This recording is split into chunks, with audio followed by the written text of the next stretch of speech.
కవినై కవితనై భార్యనై భర్తనై కవినై కవితనై భార్యనై భర్తనై మల్లెల దారిలో మంచు ఎడారిలో మల్లెల దారిలో మంచు ఎడారిలో పన్నీటి జయగీతాల కన్నీటి జలపాతాల నాతో నేను అనుగమిస్తూ నాతో నేనే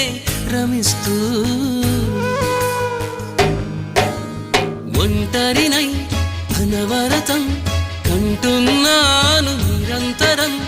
కలల్ని కథల్ని మాటల్ని పాటల్ని రంగుల్ని రంగవల్లుల్ని కావ్య కన్యల్ని ఆడపిల్లల్ని జగమంత కుటుంబం నాది